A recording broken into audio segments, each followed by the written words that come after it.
In my last video, we talked about Skyrim's graveyards and what burials looked like for the people of Tamriel. And while I was exploring, I saw one thing pop up way more than anything else. And that, my friends, is the shrine to Arkay, the god of life and death. And that sent me down another rabbit hole. I've heard of the Nine Divines, that's Skyrim's whole bit. But I kept thinking, what is religion actually like in Skyrim? What does the Pantheon do? One thing that I kept sticking on in doing my research is that Skyrim's religion, for the most part, is about survival. The way I see it is Skyrim is kind of a frozen hellhole where everything's trying to kill you. There are bandits who set up camps in old forts, dragons flying around the countryside, Jesus, and a civil war ripping the nation apart. Religion is something that you can hold on to in these situations, and I guess that's why I think Skyrim's religion is really weird.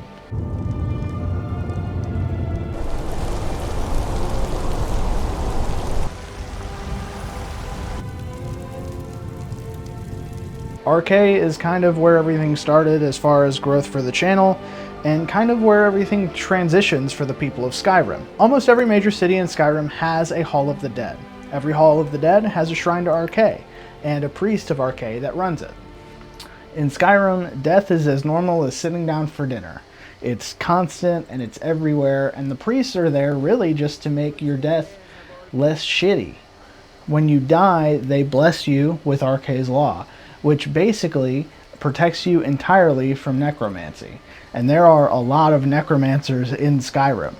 And being able to give them the middle finger and just stay dead instead of being their little plaything is really genuinely good for the people of Skyrim. You guys remember Anders, right? Well, he told me he lost his amulet of Arkay down in the catacombs, and he asked me to go get it for him. And you can help Anders, and by extension Arkay, by killing the skeletons and then getting this amulet back for him. Arkay represents the idea that death isn't the end, that it's part of something bigger. And when death is so real and constant, it's nice to have a god that says, yes, it might be real and it might be certain, but it's also meaningful. I might not make it through winter or this next crop or traveling between cities, but I can cope because I know that this isn't the end. If you're seeing this in the first week it's out and you're enjoying the video, please scroll down and hit the hype button. It helps smaller creators like myself get an advantage in the algorithm and helps me get noticed a little bit more. I'd be super thankful and you'd be helping me out a ton. In Skyrim, life is hard, so you have to have somebody to look out for you while you're alive too. Kynareth is one of the big ones because she is considered the mother of men. They say it was her breath that birthed the first Nords at the throat of the world. She's the reason that they have the Thu'um, the voice. In Whiterun, there's this massive tree. It's called the Gildergreen, and it's this one right behind me. It's sacred and it's ancient, and when you first get here, it's in pretty rough shape. Good news, there's a quest for that. You can go out and get sap from the mother tree, the Elder Gleam, and go back and you get it inside the Gildergleam, and boom, new tree, W. My Skyrim glitched or something. I couldn't get it to bloom. It's cool though. It's a nature conservation quest for a god. Like, that's really neat. When you finish that quest, you can find priestesses of Kynareth out making a pilgrimage to the tree to see it for the first time. And there's another thing you can do for Kynareth where you go to a cabin and you can go do a hunting quest with. Hey, what are you eating? No, dude, that smells.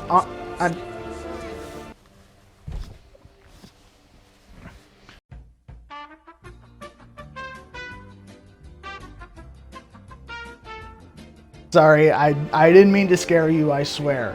The other thing you can do is a hunting quest called the Sacred Trials with Froki here.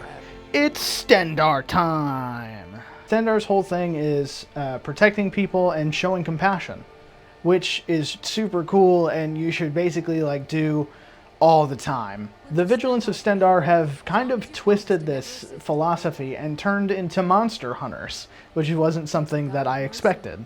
You can encounter them randomly on the roads as well, and they'll completely heal you from any ailments and They do kind of question you, like kind of stick you up and question you about Daedra and cult stuff, and whether or not you have anything to do with lycanthropy or vampirism. The Vigilants have a home base outside of Dawnstar, and as you can see, if you have the Dawnguard DLC, vampires have attacked it and burned it to the ground. So they have kind of started an entire war on vampires.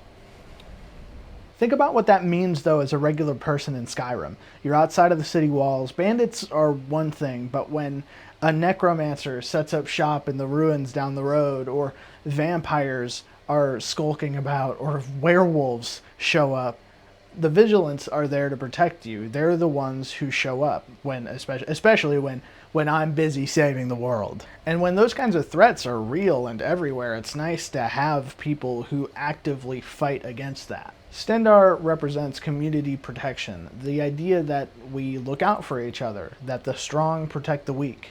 And these are basically what I call the survival gods. I had to figure out a good way to group these guys up in a way that made sense so the video could have a structure. So before I talk about the gods that hold Skyrim together, I want to talk about the people that hold this community together, the channel members. We've had a crazy spike in channel members since the first Skyrim video went out. Thank you very much. As always, I'm going to be saying every name that is in the member list. I will say it's just a matter of time before this thing either gets extremely long or completely off the rails. So if you're interested at all in maybe joining up, go down there below, check out the offers before I have to tack on 10 minutes to the end of a video just to thank everybody. Thank you to Foostar the Real 8611, Shaggy Stone 69, Milo Alim, Tabbycat 95, Heart on YT, HARTON _ YT, Q squared, what is that, 8833, the Sir Raymond, Ginger Sassy, and one of my oldest subscribers, yes, I remember when you first subscribed, Tech2. Tech2, thank you. And to everybody else, thank you so much for deciding that I have earned some of your money. I am extremely grateful to have you on board. Thank you guys so much. Okay, so Mara is the goddess of love and family, and if you want to get married in Skyrim, you're going to go to Riften.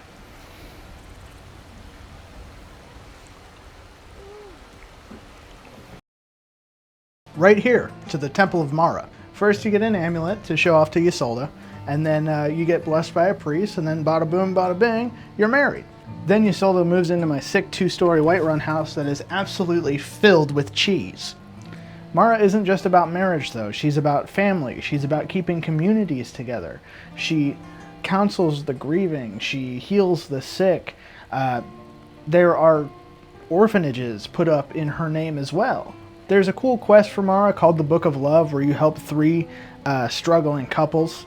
But the one that gets me the most is actually there's a ghost couple that you help get back together after both have passed away.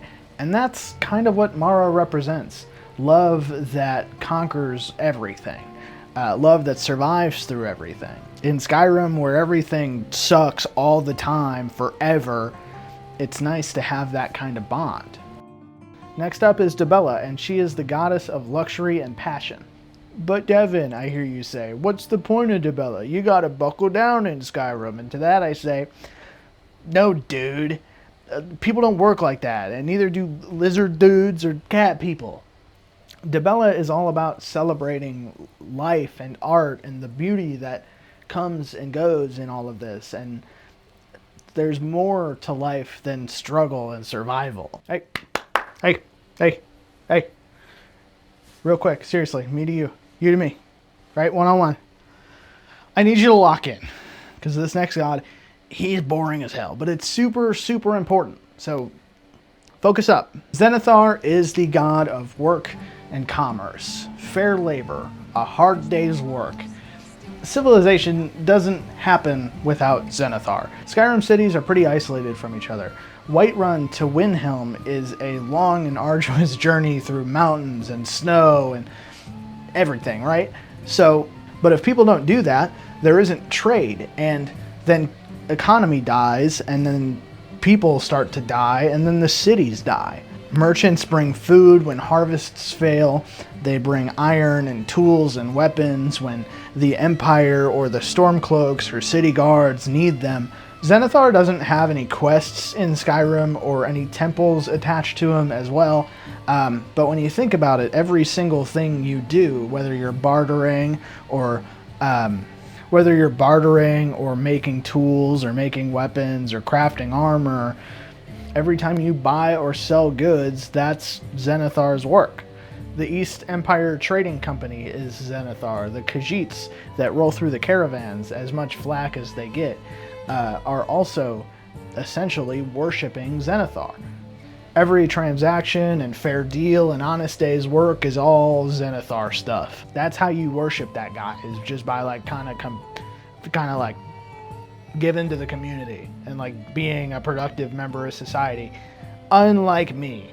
And it's not like you can hop on Amazon and get a 2-day Prime delivery of ebony armor. We also have Junal. Junal is the god of wisdom and logic.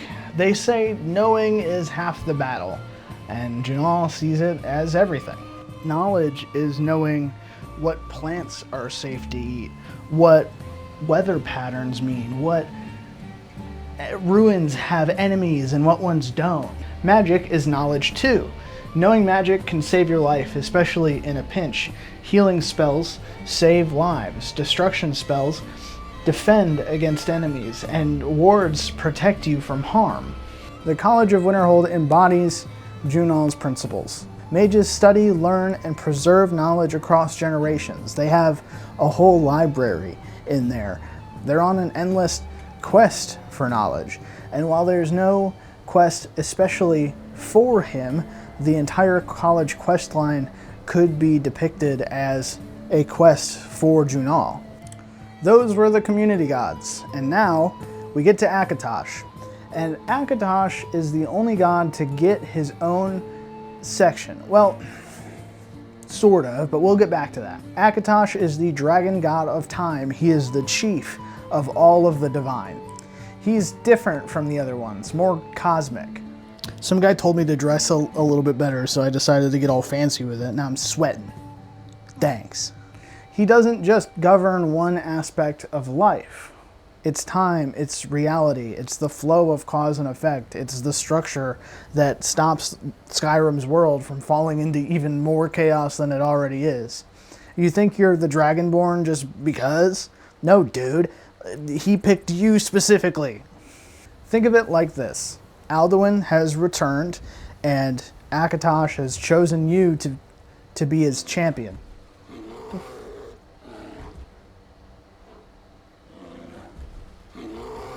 Hey man, go kill that bear for me.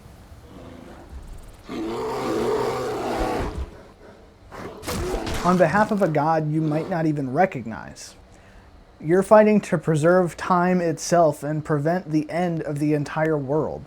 Most of which doesn't even know that this is happening. Remember, Skyrim is a single nation. I swear I was gonna get myself onto this horse, but that would have taken forever and it would have looked bad. Most of Skyrim doesn't even know that this war is happening because they're more focused on the civil war between the Imperials and the Stormcloaks. Meanwhile, I'm out here fighting a dragon to save all of existence. You don't get any side quests where people are like, help me help Akatosh. And like, of course, because the whole main quest line is you helping Akatosh. So that's 8 divines. Death, nature, I'm going to read it off the list. Protection, love, beauty, work, knowledge, and existence itself. And every single one of them exists because Skyrim is trying to kill you and people need something to hold on to.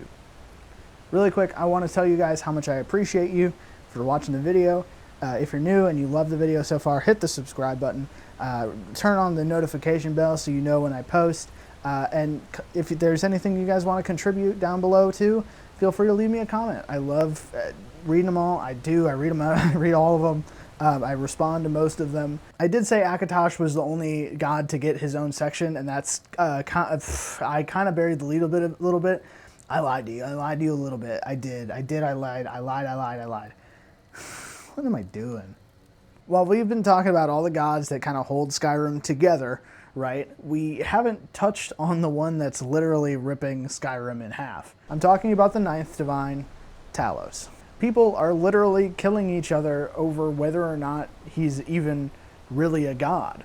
Part 2 is going to get into why, but only if this video hits 100 likes. And I will be completely honest, based off of the last video, you're going to smash that.